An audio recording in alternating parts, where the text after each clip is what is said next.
see. May I speak to Miss Israpon, please? Speaking, how can I help you?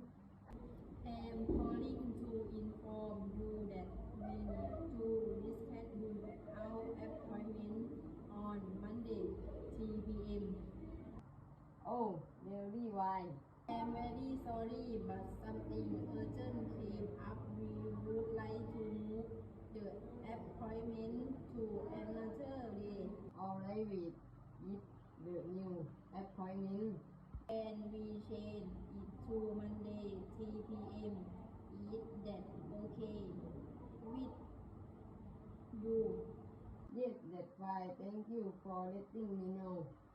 Thank you very much. Really sorry again for the change. See you on Monday, 3 p.m. No problem. See you then.